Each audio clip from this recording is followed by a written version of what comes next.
Be ready. 5 seconds.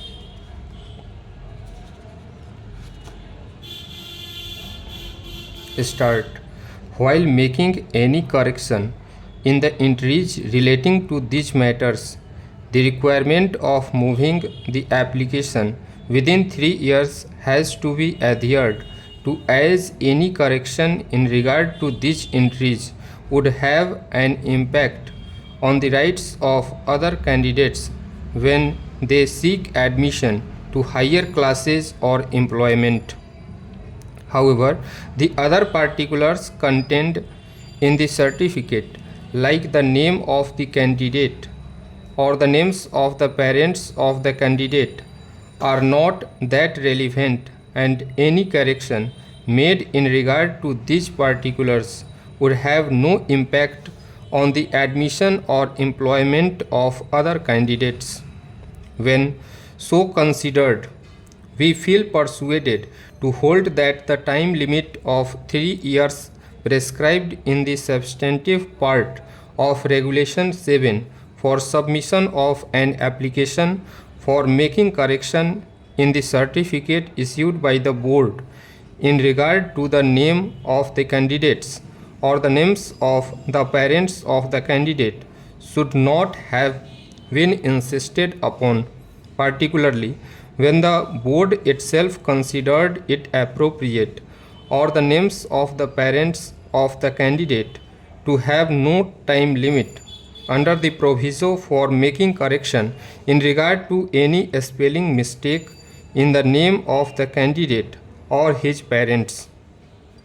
The applicant must, however, explain to the board the reasons on the basis of which the application could not be submitted earlier, and if it is found that the claim is bona fide and is otherwise justified, there is no reason to reject the application, as in the present case, merely on the ground of delay. Undoubtedly, the board has to examine whether any genuine ground has been made out for correcting the name, and it would be open to the board to consider all the relevant materials pertaining to the request for correction of the name. In the circumstances, we are of the view that the impugned order of the first respondent rejecting the application submitted by the appellant for correction for the name of his mother in the high school and intermediate examinations only on the ground of delay is unsustainable. We accordingly direct the first respondent to reconsider the application, having due regard to all the documentary evidence which may be produced by the appellant.